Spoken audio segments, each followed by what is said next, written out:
Hello, friends and enemies, heroes and villains, welcome to Epic Realms. Today's guest is the owner and founder of both Fate of the Norns and the Pendlehaven Publishing. He's written and developed multiple successful, amazing Kickstarters and done some amazing RPG books. Please welcome the one and only amazing Andrew Valkauskas to Epic Realms. Andrew, how are you doing? Hey, I'm doing great, Nick. Great to have be back on your show again. It's been a while since we've chatted. It's you were basically in our first year of the show. We had you on. It was you and Ed, and you came in talking about Fate of the Norns, talking about the Ath Cliath, talking about the Ultimate Viking anthology, and you guys did so much stuff, and that did really really well. But that was the last. You were in the middle of the Kickstarter when you guys were on talking about it, and now some of that stuff's out. Tell us a little bit about how things have come along since the middle of that Kickstarter to now. A lot of stuff has come out. So this was our 12th or 13th Kickstarter, and it was the most ambitious one yet. So the Ultimate Viking Anthology was really the Ultimate Viking Anthology. It was 9 books that we were kickstarting, and in those 9 books there was a box set, a city box set, akin to anyone here listening that would play the old second edition, Forgotten Realms, Greyhawk box sets, harkening back to those days. Right. And so we had 3 novels that came out by Ed Greenwood, Michelle Franklin, and Stephen Pearl. For Stephen, it was his second book with us in the series, so he's got a trilogy up his sleeve. So you can look forward to that. We also released our very first graphic novels.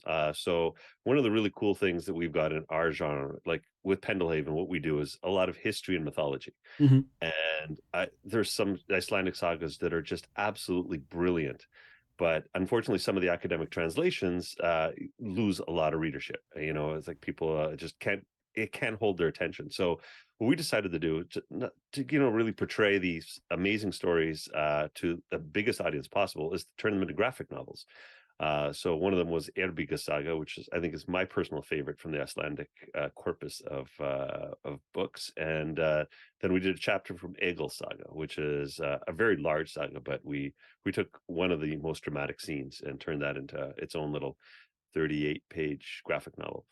And then the rest of the book, the balance of those 9 books, is the box set, Ath Cliath. And so for those who aren't familiar, Ath Cliath is the old name of Dublin. So our setting is during the 10th century of the Viking Age and during Ragnarok, which we also call the Celtic Twilight in the Celtic kingdoms. And Ath Cliath is caught in the crosswinds of many cultures that are descending upon it geographically at that time. Mm-hmm. So you've got the Christian Gaels, you've got the pagan Celts, you've got the pagan Vikings, all mishmashed into this one city. And the city is ruled by a king, a Viking king that does not have the manpower to control all of Ireland. So he's basically got a seat of power with his puppets out in the wilderness, running the rest of the country for him. And so this box set is really a focus on city adventures. And Ed was on the top of my list in terms of people to work with. And we've been on this project now for 3.5 years, I think, or 3 years. I don't know, I lost track. All I know is that about a year and a half ago, I got an email from Ed that he said, Andrew, this is now the most detailed city I have ever worked on in my entire career. And I was just like, yes. Yes. Well, when you're getting down to every individual building and the people's in them and their backstory, and this is what they like, and this is what they can be bribed with, and this is what they can be talked into, all those little tiny details. That's crazy, and it's pretty much unheard of. Even all time, even when you look at like Living Greyhawk and all that, this is like way more detailed than any of that ever was. Yeah, he was telling me all the stories of like TSR was going, you have to stay in page count, you have to stay in word count. We need templates for buildings. We can't have every building being unique. And so it was something he always wanted to do. It was a project like Ath Cliath, but it was always publishers like hamstringing the project. And I was on the opposite side. I was like, no, we're going to make this the most detailed city, because when I run cities, like, you run out of, your players are sometimes like shit disturbers, right? So you'll be like, okay, I need you to go down this main thoroughfare to this bar to, continue the plot line. And they're like, no, this little alleyway you painted on the right-hand side, we're going to go down this alleyway, go through the third door on the left. And then anyone we meet, we're going to ask them their name and what they do for a living. and you're just like, oh man, I can do this for like half an hour. I can't do this for 3 4 hours. Just keep Right. pulling up names and jobs and businesses. And so our goal with this project was to do all of the heavy lifting. So whoever the GM is, their only worry in the world is your storyline and the funny voices for all the denizens. We'll have all the names, we'll have all the demographics in the city, where the poop goes, which is always a fun topic to discuss on the panels. But yeah, we've spent 3.5 years designing the city, and there's a Patreon that is going to continue the design of the city for years to come. So you don't have to. So basically, we're going to do all that heavy lifting for you. So all you need to go was, oh yeah, you want to go through that door on the alleyway? Give me 1 second. Flip, flip, flip. All right, this is what you see. These are who you meet. You know, the people you meet, Yeah. etc. So yeah, that was the goal of this project, and we're almost done with this Kickstarter. So eight and a half of 8.5 books are released out of the nine, and the ninth book basically exploded into a mini line of products called Mimmer's Manuals. Because we want to have really slim down versions of our products for a box set. And then when we thought about it, we said this could be a product line in itself, these little slim down books. Yeah. Because sometimes just someone comes by our booth at a convention and says, you know, I'm playing an Ulfednar in my group. You know, I got the pre-gen from the website. You know, what books do I need to play? And we're like, okay, well, the Ulfednar is in this book, and then there's these books, and they're like, okay, that's a lot.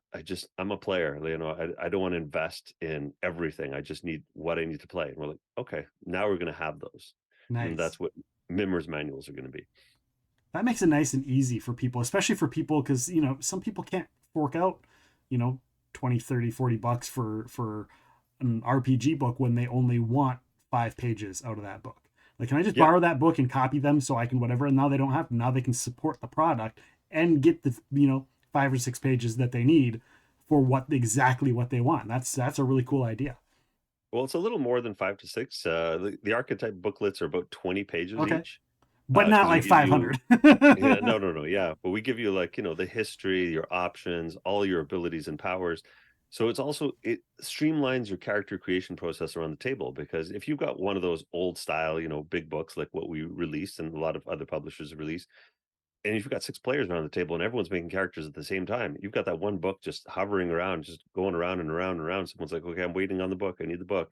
Right. And so if we've got these little Mimmer's manuals that are all like, you know, 20, 30 pages, and they're all like 5, 10 bucks, 15 bucks maybe for the most in-depth ones, then all of a sudden, you know, people can just pick it up and they've got their own little booklet in their hand, and away they go with everything they need for their archetype and to be able to play. So that's kind of a byproduct of this whole box set for Ath Cliath, where we needed slim down books, and now we're going to go into 2024 with a whole line of slim down books.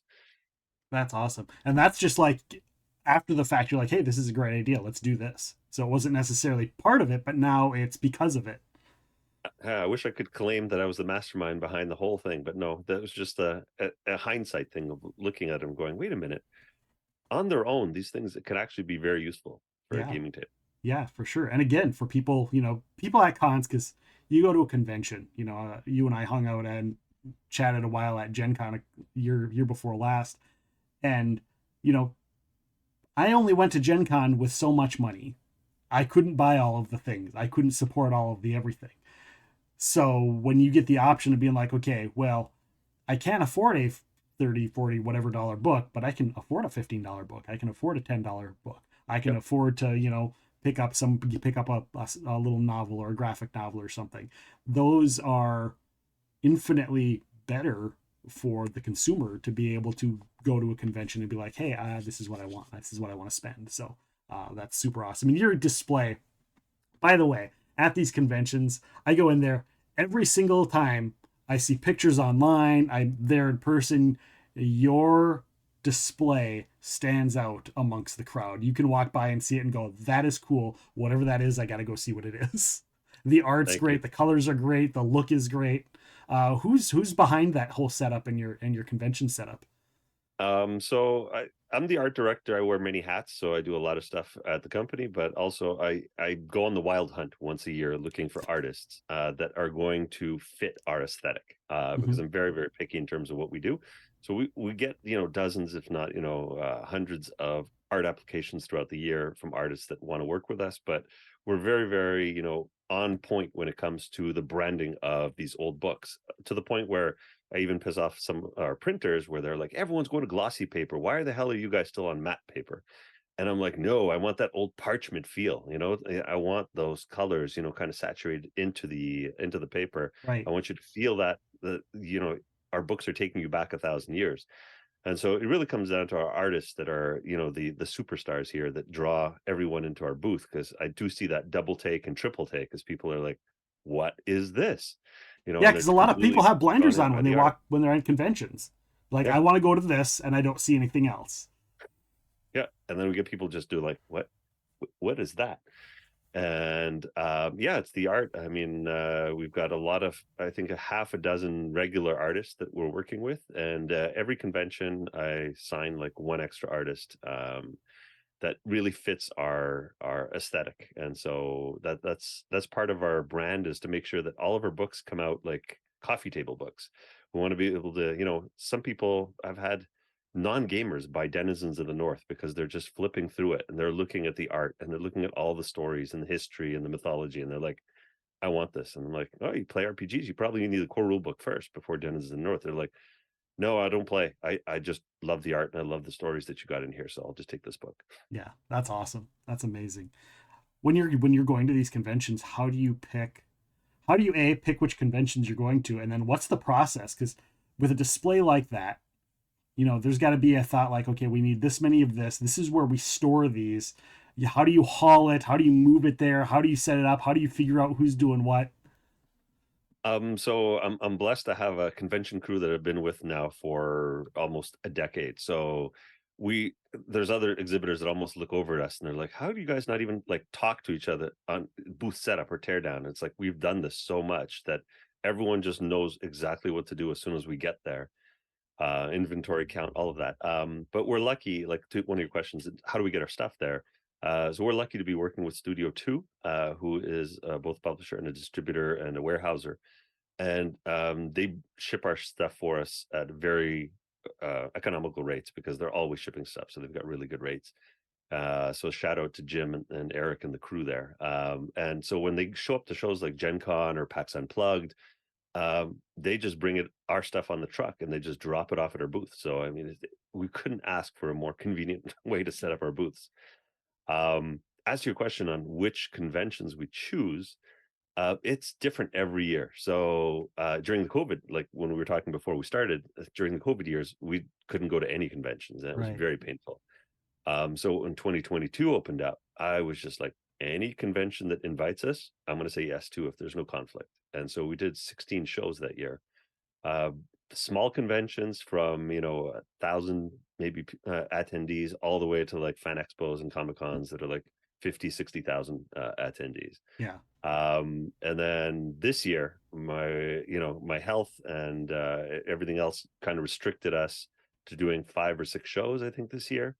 And then next year we're going to be going back up to like 10 or 12 shows. So that's kind of the goal. So if any organizers are watching the stream, we're there for invitations. If you want to invite us to the show and we've never done your con before, we're open to trying it out. Awesome. Awesome. You've got so many amazing people that have been on Epic Realms that we've talked with. And you mentioned a few people earlier. Obviously, Michelle Franklin, amazing, amazing person, great friend of the show, Ed Greenwood. What can you say about some of these people that worked on your stuff? Do they have stuff coming out, more stuff coming up, things that they're producing? Yeah, let's talk about Michelle. So Michelle released her second work with us, even though a lot of people think it's her first work with us, with the Misadventures of Mindle. But actually, I hired her before that for Creatures from Fairy Tale and Myth. I was behind the eight ball. I had to I had to write a bunch of stories myself, and I hired her on to basically write a bunch of short stories about creatures from fairy tale and myth. And in that process, she's like, like, how do you want this written? Do you want this from the, this perspective, or and we kind of spitballed this one character that I kind of mash up as a Rincewind from Terry Pratchett, mixed with like a Gru from Marvel Comics, where everything goes wrong, but everything's going great for him. So Mindle is just this one character that shone through in Creatures from Fairy Tale and Myth. And so I asked her, I'm sure you've got some other ideas. And she said, absolutely. So that was the first novel, which was The Misadventures of Mindel. So if anyone likes this really funny novel based in our world, this is the humorous one that I would recommend first and foremost. And so her second one, I just read while and during hunting season in my blind. That was a very, very fun read. And it's at the editors now. So the editor's going through it. So you guys will be blessed with her second book very shortly. Ed has been working on his novel's done. He's been working on a sequel to the novel, but he and I are mostly consumed by producing the next deep dive book for Ath Cliath. So we're writing there. And then if we talk about Stephen, his book 3 is almost written as well. He's putting on the final touches for his trilogy of I think it's called The Bastard Prince. And so that one's a lot of fun. So his book 2 right now is with a designer and a layout person for a saga, because that's one of the things that we like to do is, a lot of the novels are based on our universe, right? Oh, actually, all the novels are based on our Right. universe. And then so we take the novels, then we try to turn them into adventures that you can play at your tabletop. So you can either read the novel first and then play the adventure, or play the adventure, then read the novel. And I really enjoyed the fact of how much the novels brought to different RPG worlds throughout the many decades of me enjoying RPGs. Like the funny tale I always tell with Ed on a panel together is how I was resistant to go to Forgotten Realms. I was so invested in Greyhawk with first edition, second edition, had all this stuff, and they're like, "Oh, this new Forgotten Realms world," and I'm like, "No, I'm not buying into another world. I'm happy with my Greyhawk. Leave me alone." And then all these novels started coming out for Forgotten Realms, and I started reading the novels, and I was like, "Oh, son of a bitch. Okay, fine, you got me. All right, I'm getting the Forgotten Realms stuff." So there is that other level of fourth dimension that the authors will bring to these RPG characters, these denizens, these places, these story arcs that an RPG book cannot go into that depth. Yeah. And so I see that value. So we're going to keep investing in a line of novels for the Fate of the Norns universe. That's awesome. How do you balance, whether you're doing the novels, whether you're building a world RPG, how do you balance historical fact and fiction? Because you can't always have both. And I know I've talked with a few people about this, that sometimes dates don't line up, or this person is in charge when really they were in charge at a different time, or whatever that is. How do you work with balancing that out, running a game like that? So let's look at Ath Cliath, for example. So you've got King Citric, who's supposed to die in 927. And our setting, I basically told everyone who worked on the project, we're working around 930 AD. And they're like, "Oh, shouldn't he be dead?" And I'm like, "No, he's way too cool a character to be dead. There's way too many story arcs that are going to come out of what he's done to Ireland, and all his little shenanigans that go on in the royal courts, where he tries to marry King Ethelstan's daughter, and have a truce between the Christian kingdoms and the Vikings. There's so many cool stories to be told that he's going to stick around for a little bit, and then we'll see what happens afterwards. So uh, while we stick in history, we're not going to have history dictate the games. The games have to be the most entertaining, the most playable. Uh, if a GM picks up a Norse mythology based RPG, they can't say, "Oh, and there are all these contradictions and all of these, omitted manuscripts that are lost to time that we can't tell you about the whole world." No, a GM wants to know everything there is to know about that world that they're going to be running. And so we have to fill in all of the gaps because manuscripts have disappeared over the centuries. The contradictions, we have to decide which one of the stories is canon in our universe, and then Right. which ones you could utilize as alternate canon. And that was one of the toughest parts when I was doing my translation and writing of the Illuminated Edda. I had so many manuscripts that were missing, so many contradictions, that even when I was looking at academic like professors that were doing their own translations, I was finding a lot of things that I could actually improve on. And so one of the sensibilities as a gamer that I took extreme offense to was the fact that they were conflating things like trolls, ogres, giants. They were the same term in Old Norse for these academics. And I was like, no, as a gamer, I'm completely against this. We are going to definitely straighten these lanes out and call a monster by its actual term. Yeah. And so that was one of the things that I would say was a little bit more accurate than the academics. But my entire goal was not to do an academic Right. translation. It was to do the translation and then rewrite it in like a modern prose that flows, that is going to be more accessible to your average gamer, so they can use this as source material, or if someone just loves mythology, that it's like an accessible version, kind of like Neil Gaiman's reinterpretations of some of the Eddic stories. Yeah, which is awesome. And I really wanted to get that because I know we have a bunch of people that are, you know, they're really into the Vikings. They're really into Norse paganism. They're into, all of that kind of stuff. And so I was like, some people are big historian type people, but they're also role players. And Yep. so I know for a fact that some of them will pick up one of these books and be like, and they'll see that and they'll be like, wait a second, hold on. And I figured you saying it is better than me trying to tell them on the phone or in a chat or whatever and saying that, listen, this is the take. Now they can hear it from your mouth, your opinion and the reason why things were the way they were. And because I think that's important to people who pick up your book because a Yeah, lot of people are really into that kind of stuff. it surprises a lot of players that do flip through our books. They're flipping through and they're like, "Oh, I don't see any horns on the helmets for these Vikings." And I'm like, "Yeah, there's a reason for that." And some people go to, like, the back of the core rule book and they'll look at like a map of Atloy and Sodoi, which are like part of Egil's saga, and they'll pull up their phone to try and see, oh, they completely make up these land masses, and it's like they go into Google Maps and they're like, son of a bitch, this guy's got the contours of the islands perfectly. So we kind of pride ourselves on our geeking out and nerding out on this stuff. That's one of the things that we talk about in a lot of our panels. So I do like Vikings and pop culture, and I do like world building and game design. And people will be astonished at just how much we talk about, and go back to the poop story of where does the poop go in Ath Cliath. And we have to think about it because there are no sewers. If you dig down in ancient Dublin there next to the Liffey, you're getting your basement flooded. There are no sewers. So that's one of the tropes that we ended up breaking, where a lot of people are like, oh, we need to break into the palace. Oh, we're going to go through the sewers. And we're like, there are no sewers. Think again. And so it's really interesting on where some of the things in history and mythology are stranger and wilder, and it's going to take you out of your comfort zone a lot more than your high fantasy. Yeah, that's awesome.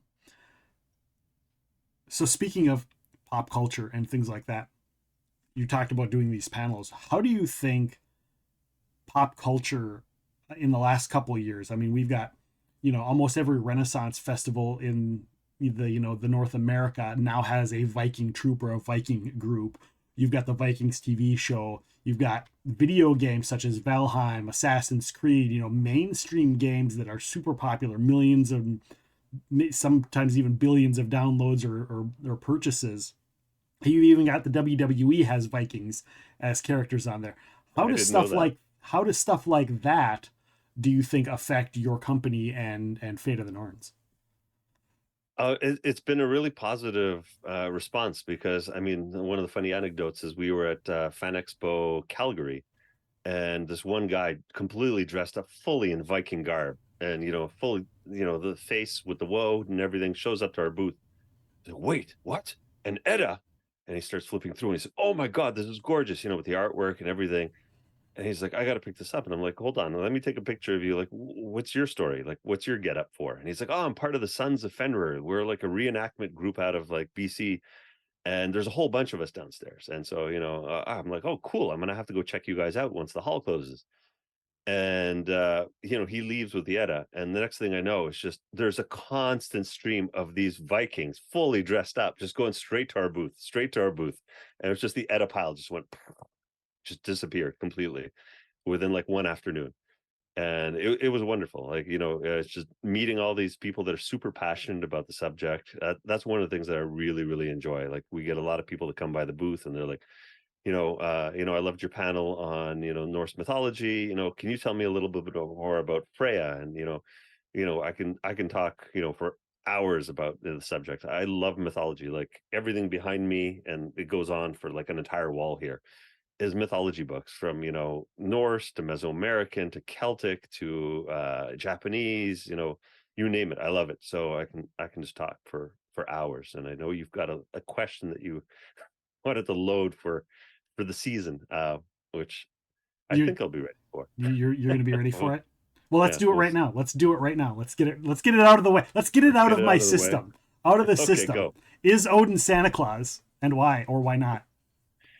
So I have to give this one a little bit of thought when you said I'm gonna ambush you with this question.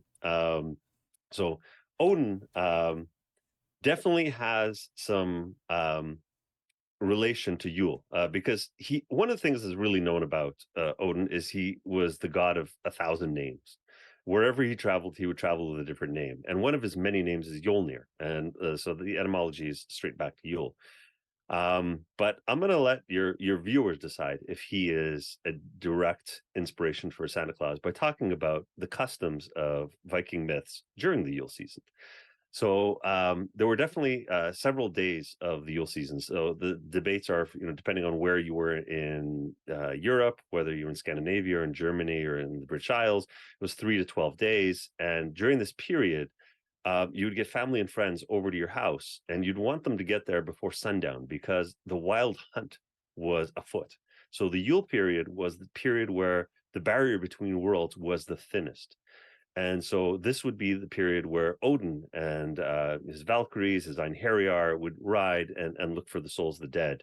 And that would be the wild hunt. And so if you were to actually encounter Odin, you were in deep doo doo. Let's put it that way. I don't know what your PG rating or your rating is for your stream. So I'm censoring my language for the stream. But um, you'd be in big trouble. And so there were sagas, Norwegian sagas that would talk about someone caught out at night getting lost, going to their neighbor's house, and they'd be found dead the next morning because they were hag ridden. Their entire body was just completely shredded up by hag. And so there'd be all kinds of like dangerous stories about the Yuletime season, but it also was a period of celebration and the ushering of the new year. So Yule and the New Year were almost the same for a vast period of time. They didn't really get separated until probably the last 300, 400 years in terms of these seasons, because Christianity was stating that the birth of Jesus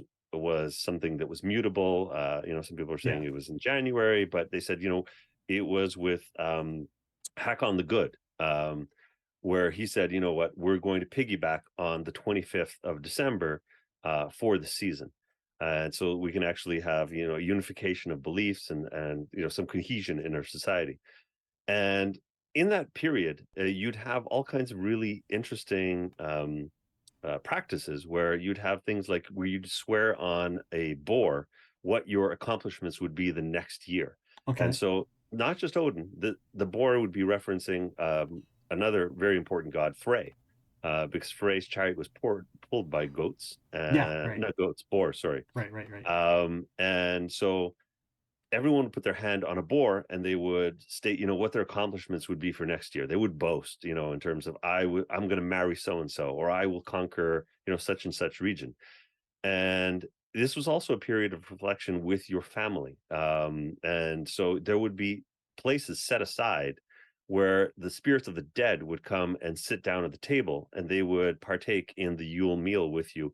And a lot of times it would be when you're asleep, so it was custom to actually leave the table out full overnight. You wouldn't like put the food away or put Yeah. it into Like cold cookies and storage and things milk. like that.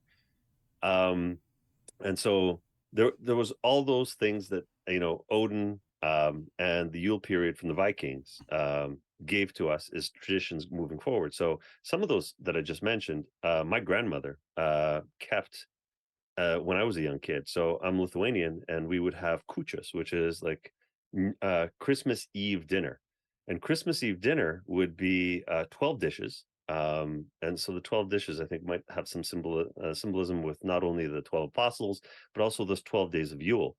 And she would say they would put hay, straw underneath the tablecloth where they would be pulling out what are they called? The sprigs of hay, and whoever had the longest one would get their wish granted.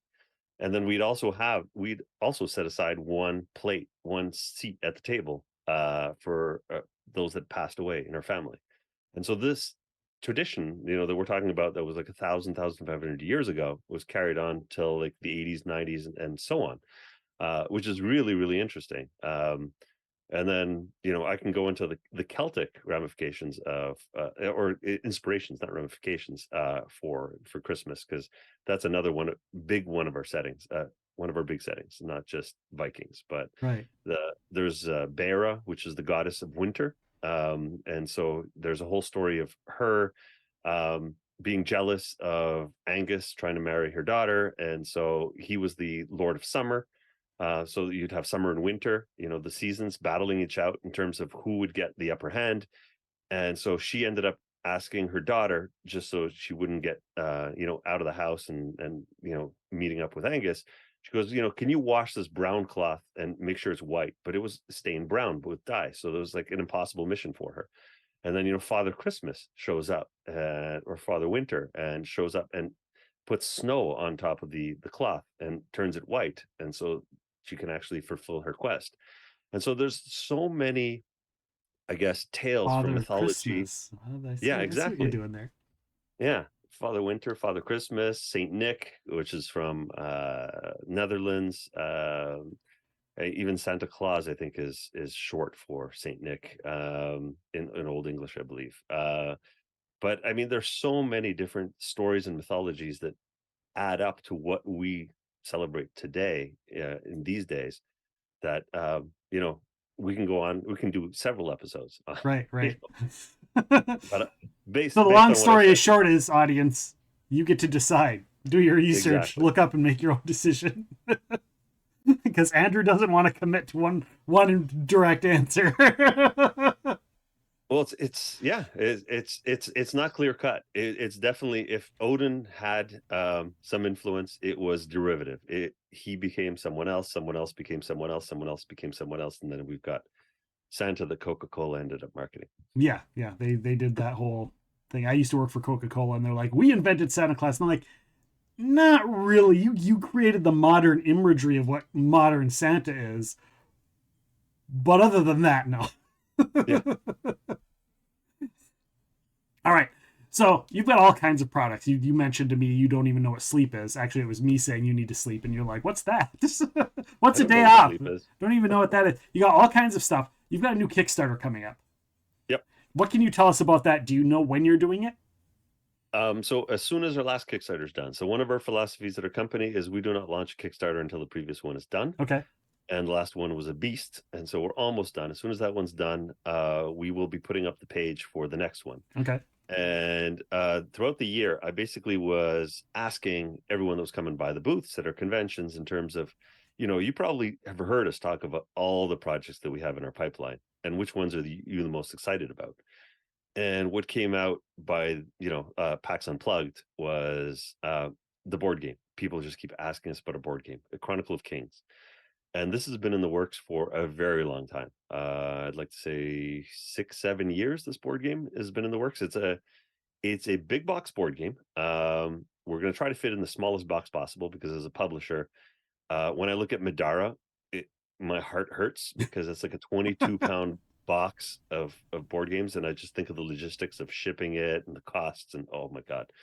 So we're going to try to distill a big box board game in the smallest possible footprint available to us. And it is a game where you play a lineage of Viking nobles or Celtic nobles, or nobles from the Holy Roman Empire. So it's the 10th century still, like our setting. And your goal is to be the family with the most renown after a certain amount of time has gone by. So you set the finish line for your board game. We don't tell you how long your game should be. You can draw the line in the sand in terms of when it ends. And to get renown, it's a 6x board game. So there are 6 different paths to gain renown. And so every player could be playing, like, someone goes, I want to be, the baron that's going to be, doing all the merchant movements across the map, and you're going to have to buy from me, and I will be, the richest one. Okay, so that's a great way to get renown. There's another one could be through conquest. But internally, we joke that the code name for this board game is Viking Kardashians, because the more drama that surrounds your family, the better you do. So The last thing you want to do is think of this game as like Risk, where you hide in Australia and you turtle.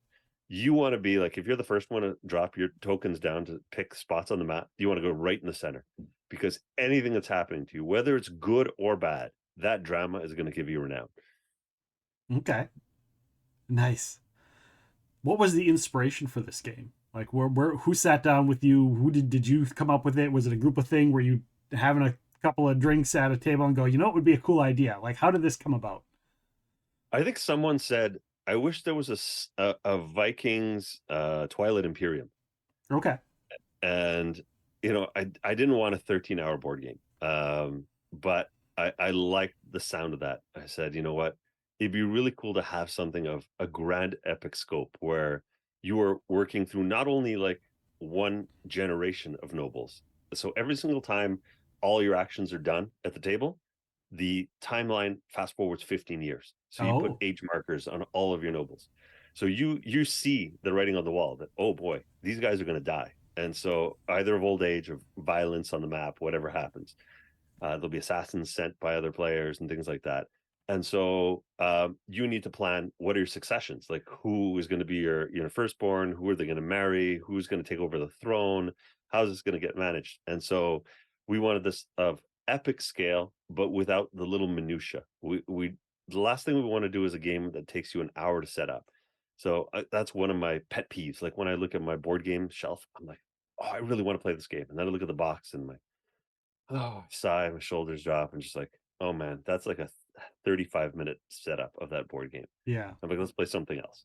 yeah, And so that's the last thing I want to do, is I want this big box board game feel with very quick, like, setup time, tear down time, and teaching time, because I'm also very selfish. I'm going to have to teach this game 10,000 times at right. different conventions, and I want this to be the easiest game to teach. And so the last year has been really like refining, polishing the rules on how we can get people playing as quickly as possible, and then to learn the rest while they play. Yeah, that's always a thing for me. I always tell my wife, I was like, if I sit down and people are learning a new game, call me after you've read the rules. Don't start reading the rules when you have everybody sitting there waiting to play the game. Like, no. Learn the game, then invite me when you know how to play. Or I'll sit down and, if it's a game I'm really interested, I'll sit down and read the rules. I'll put all the pieces out. I'll move all the stuff and try and figure it out by myself. And then I'll invite people in, and then we can figure out if I got stuff wrong. Oh wait, Nick, you're not coming over and we're watching a YouTube video right before we play on how to play this game? No, no. I want to learn. I learn better from people explaining it to me in person. I mean, I might watch a video, like if it's a video of you explaining how to play the game to other people, then maybe I'll watch it. That's a lot easier. Uh, Maybe we'll do an in person live thing. I'll just Oh, for sure. If we cross paths in 2024, we will have the board game with us at every show. We had it at every show this year. And this year we also had one copy of the original Fate of the Norns book as well, because we turned 30 years old this year. that's awesome. This was a really big year for us. And it was kind of sad that we only did so many shows because of other mitigating factors. But yeah, it's the 30th anniversary. And so, we had the board game, and we had one copy of this print book that we released in 2012, that we stamped, numbered, and signed every single copy. And so right now, this is like a collector's item. So whoever's a completionist out there that's looking for the book, it's not on our online store. It's not on Drive Thru RPG. It's nowhere. You need to see us in person to get a copy of this book, because Awesome. they're That's great. very limited And it'll be amounts. $100 million. Just kidding. Just kidding. If they believe me, then there's a problem in the world if they believe me on that one. Well, we've sold two Thor's hammers that we created over the last decade of conventions. A buddy of mine, Alex, he ended up creating a Mjolnir, 120-pound Mjolnir from like a solid block of steel. There's a video actually on our YouTube channel. You can see like the welders and the metalsmiths actually working on this thing. That's awesome. We engraved runes on all the sides, and we would bring this to shows, and we would have this competition that would say, if you can lift Mjolnir over your head one-handed, you get a free book, whatever book you want. And we'd get all these like, gym guys coming by. They're fully buff, and they're like, how heavy's the hammer? Like 120 pounds. And they're like, oh, I benched like 300. And so they grab the hammer. And because the haft was only this long Yep. and Yep. head is like massive, they couldn't get it past their waist. Like they're turning red. They're like, there's no way this is 120 pounds. We're like, yeah, it is, but it's just not balanced. It's all in one spot. Yeah. Exactly. And so I've only had two people in the history of the company that could lift Mjolnir over their head one-handed. And their look was like dad bods. They just look like regular guys, Yeah. like nothing special. And I'd see them from the corner of my eye. I'm just like, and I see the guy lift it. I'm like, do that again. And the guy lifts it up. I'm like, what the hell do you do? He goes, I'm a farmer. He goes, Oh, I'm yeah. constantly moving like weird, shaped, heavy stuff. And it was like no problem. And then the second guy was part of the Canadian artillery forces, so like he's constantly moving shells and stuff like that, for Yeah. big Popeye. howitzers. And so all arm strength and wrist strength. So yeah, it was funny. And we had to retire it after two people bought the hammer. So we sold both hammers. And we had a near death experience with this little kid that comes by and he's like, okay, so what's the deal? I can lift the hammer over my head and I get a free book. We're like, yeah. And he goes, he's got these little pipe cleaner arms, and he's like, "Do I have to be standing up to do it?" And we're like, "No, that's a weird question." And he proceeds to lie down with his head under this 2x4 stand that we built, the super robust stand for this hammer. And he reaches up and he starts dragging the hammer off of the Oh, stand, and the no. stand starts tilting. And all of us are like, "Is this really happening?" We just jump at the last second to grab the hammer before it like flattened his head. And we're like, we're not doing this anymore. We're done. Wow. Yeah. Or maybe just keep it on the ground and not. Not on it. Wow. Well, I'm glad nobody got hurt. Holy cow. Yeah. I was Live and surprised that learn. nobody trying to lift it like hurt themselves or pulled something or trying to lift that dang thing up. We're lucky. Yeah, there were no litigious fans that came by. There were no lawsuits. I think there were a couple of sprained wrists or sprained shoulders, but I wouldn't everyone have was even good tried it. sport about it. I wouldn't have even tried it. Nope. All right. So you've got all kinds of stuff. We're chatty. We're good at chatting. We might go a little long on this episode. Yeah, Tell no us a worries. little bit about Germania.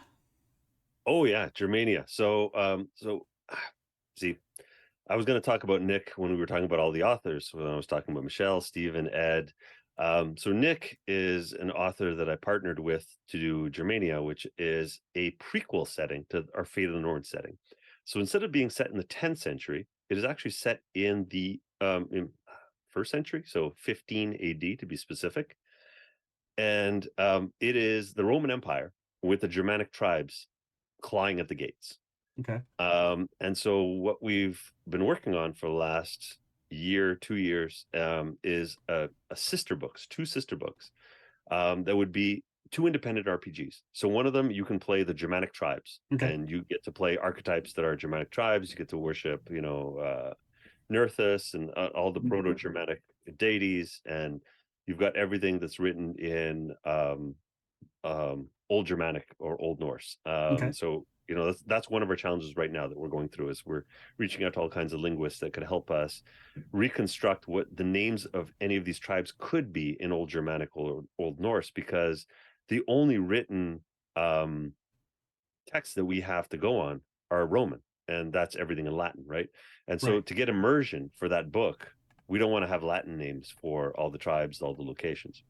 And then so the other sister book, which you probably guessed from what I've said so far, is now the Roman Empire. So you can actually play Roman legionnaires and centurions and Right. those guys that are going out into the boundaries of the empire, to try and bring civilization to the barbarians. And you're going to have all the gods like Pluto and Saturn and all of those in those books. And we're going to be looking at different art styles for both. So I'm actually in discussion with several artists that could potentially nail a very like proto Germanic, wild natural look to a very refined mosaic marble sculpture Roman book.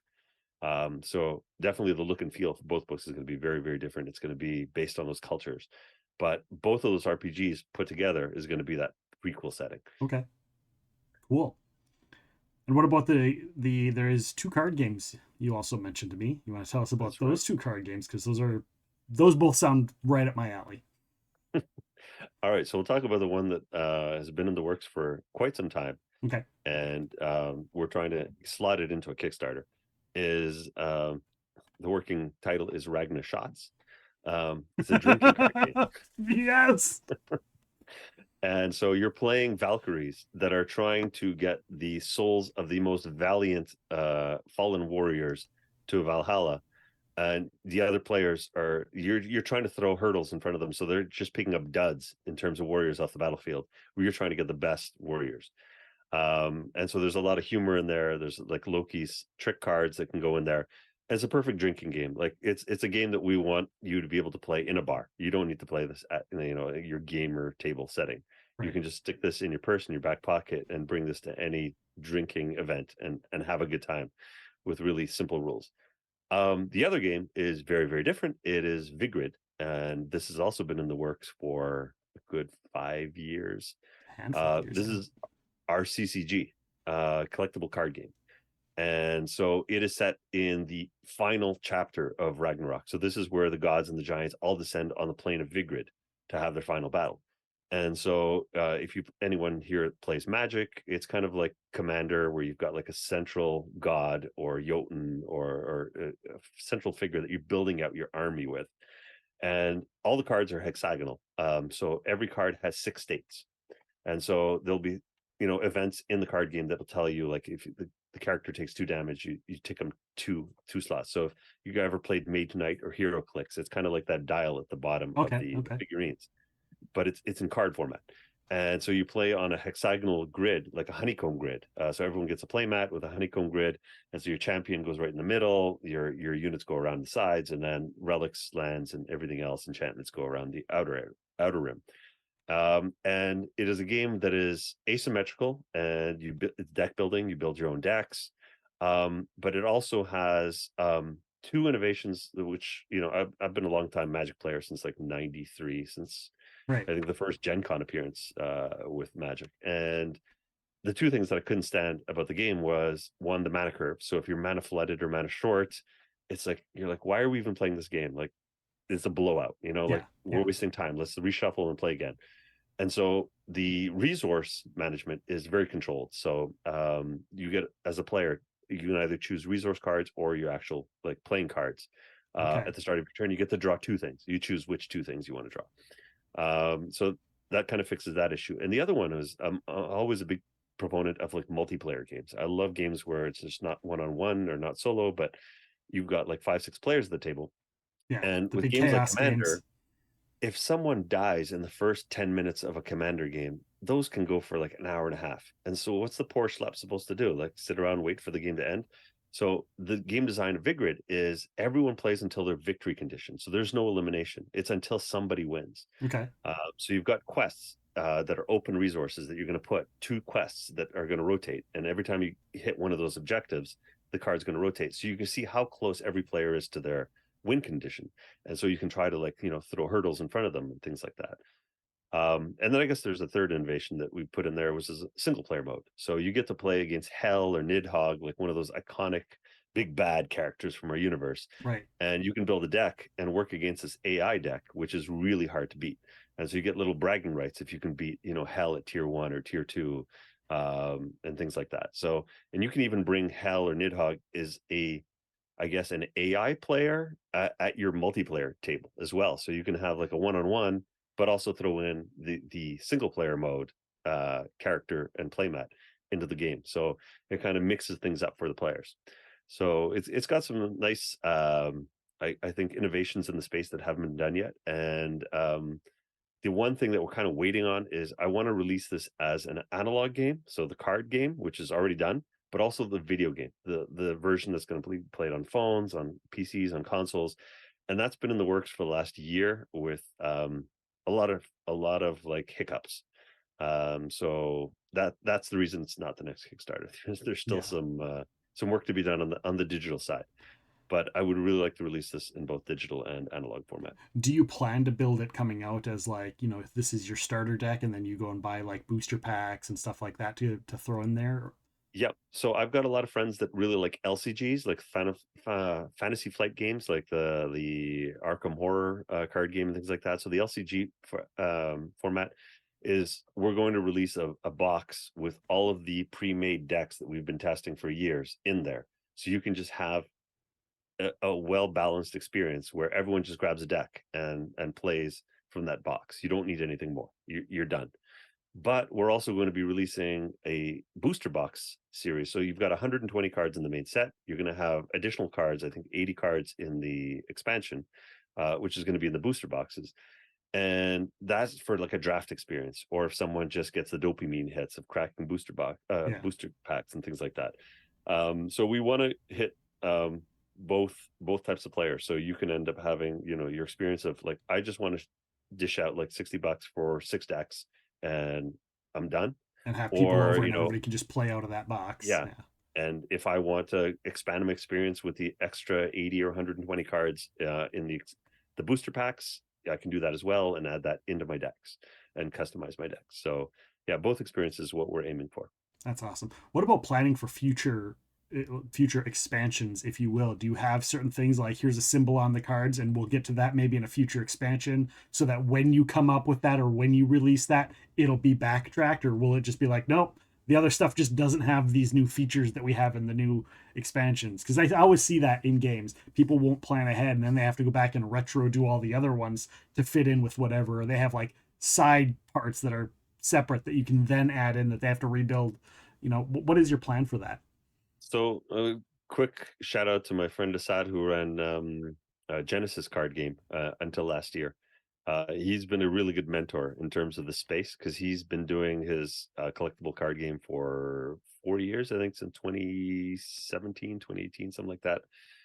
And he learned a lot through the release of several expansions for his game. And one of the things he was telling me was you really need to have several expansions in your back pocket, because if you get a snowball like hit, like where this thing starts snowballing and becomes a massive success, like a Pokemon Go or something like that, where everyone just goes completely bananas for it, the next thing you know is 3 months from now they're going to say, where's the expansion, like what's the next set? And they're going to be used to this programming by WotC for Magic, which used to be 3 sets per year. Now it's like 15 sets per Yeah, year. it's But ridiculous. yeah, That's when three I sets per stopped year. playing. That's when I stopped playing Magic. Good call. So I already have one expansion done and I'm working on the second expansion. And so if things do start snowballing, we're not caught in a situation where we're behind the 8 ball and the first set is so well thought out. It's been test played for 6 years, but the next one was all designed and produced in 3 months. Okay. So we definitely are going to have several expansions in our back pockets that have been tested for years so that we can release, Yeah. So you on have a a regular plan just basis. in case. Yeah, That was always something you can absolutely. always tell a game when they do something and then it starts doing well and they're like, they come up with a whole new mechanic, but the new mechanic isn't in the old stuff. It's like, well, now you got to redo it all. So Yeah. I was always curious about that, and I'm excited that you guys had planned for that. I myself even have built a little card game as well that's Oh sitting in yeah. my back pocket. So I'm gonna Oh, maybe tell you about that after tell me the about it. show. We'll do it in the post pod Q&A session. We'll do it Sure. there. Speaking of which, anybody who's in any of the live streams, feel free to drop your questions for Andrew or comments as well. If you'd like to ask questions of whatever, whether it's for Fate of the Norns, some of the upcoming projects, whether you just want to talk uh, Norse mythology or any mythology, feel free to drop your comments or questions in the chats, and we'll get to them as soon as we can. Uh, Andrew, you've got all kinds of events coming up. A couple of years ago you were everywhere. You mentioned that you're planning on really kicking off the season. What can people think and expect to get from you in the following year? Where are you going to be? You going to be doing any other shows, conventions, signings, stuff like that? What do you got planned so far? So January is pretty relaxed. February, I'm Canadian, so if we can go to a tropical destination, we're all for it in February. And so we applied for MegaCon in Orlando, Florida. We haven't heard back from them. I think they're full, so we're on a waiting list. So that would be something that we just love to go to, just as a vacation con, where we can sit on the beach and enjoy some sun and vitamin D. Um, our dark winters up here. And then the other place that we are already slotted in for is Genghis Khan in Denver, Colorado. So that I'm really looking forward to. We've got our really good friends at Archon Games that'll be hosting us there. Probably going to go hiking in the Rockies. That's one of my favorite pastimes, going hiking in very tall mountains. The taller, the better, which is the chagrin to my crew, which is like, no, we're not going with you. No, you're on your own. So that I'm really looking forward to. March, we have a double header. So unfortunately, PAX East and GaryCon are falling on the same weekend. And so we're going to split the team, and we're going to have half the team going to GaryCon, half the team going to PAX East. And so we're going to be hitting both of those shows in March. And then April and onwards, I don't have the list in my head, but it's going to be a pretty aggressive one. Oh, we're also hitting Gamma for the very first time. Okay. So a lot of people in my industry, other fellow publishers, they're like, "You've been doing this for 10 years and you haven't gone to Gamma? You guys are totally overdue. You have to go there." Apparently, this is the show where all the retailers and distributors go to as attendees, and it's the publishers that are like at the booth. So I have to do that next year as well. So we're going to be doing that. That's in Louisville, Kentucky in March, I believe, start of March. So already like in 2 months, we got like, I think 5 conventions slotted. So it's going to be a very busy schedule next year. So I look forward to seeing a lot of the fans. I look forward to seeing you on the convention circuit, and we can share in some good mead and ale. That's right. I love me some mead. I love me some mead. One of my friends, he makes he's been making mead on his own, and he's got a little stash of little tiny vials for me to try. So This is my little poison for tonight. This is my favorite Irish whiskey. oh, nice. Can anyone phonetically? I don't know if I can get this. Read this. I phonetically I'm horrible, but What would teabag, you guess? Teabag? teabag. Yeah. I'm guessing there's a at the end of that instead of a G. Not even close. So if you flip this around, it says pronounced as Chevek. So Chevek. this is my favorite Irish whiskey. Absolutely love this, and it's one of those things where as soon as we started doing the Celtic books, I reached out to Michelle and some other Celtic, Michelle got it, by the way. She's in the chat. She got it. she's there. All right, hey Michelle, how you doing? Shout out to you. She ended up saying, you got to do phonetics for the Gaelic, and I'm like, yeah, absolutely, because I am just a master at butchering Gaelic. Me too. And everything, really, for that matter. Social medias, you are everywhere. Are we? You just added us to another. I did just add you, network. and that's because Michelle added me. So it's threefold. It's threefold. You're on YouTube at Fate of the Norns, on Twitch at Fate of the Norns, at X, Twitter, whatever, Valkauskas, and it should be Fate of the Norns R at Twitter. Yeah. Yeah. Fate of the Norns on Twitter or X. It's Fate of the Norns R. You're a Valkauskas as well. Facebook / Fate of the Norns. TikTok at Fate of the Norns. Instagram at Fate of the Norns. Is everybody understanding a theme here? A theme? There's a theme. At patreon.com / Fate of the Norns and patreon.com / Ath Cliath RPG. I got them all right? And we might have a third Patreon spinning up in 2024. Oh, nice. Awesome. And of course, Blue Sky. You're on Blue Sky now. Thanks to you. So that's awesome. Yes. So shout out to Michelle Franklin. So I think you are our first follower on Blue Sky. So thank you for being the first follower. Achievement unlocked. Achievement unlocked. So anyone else that wants to follow us there, we're trying to figure out the platform. We just got on it, I think, yesterday or the day before. Right. When I was doing promotion, I'm like, are you on there? I've got an invite code. I can send you one. So if you're on there, what is that? Go and get it. So yeah, that's it's awesome. Thank you so much for being here. Those that are watching in any of the live streams, stick around for the live stream Q&A and the chat. I'm sure it's going to go a little bit because Andrew and I can chat for forever if we really wanted to. So so stick around for that. Everybody listening to the podcast, thank you so much for listening to the show. We appreciate you all. Go and check out all of Andrew's work. Go and check out Forgotten Realms, Ed Greenwood stuff, Michelle Franklin stuff, all of the stuff that they're doing. It's all freaking amazing and awesome. So again, Andrew, thank you for being here tonight. I appreciate it. Thank you, Nick, for having me on. You're also the reason why I dug up my webcam and my microphone again after a year of hiatus. So I did a big desk cleanup. All of it went into storage.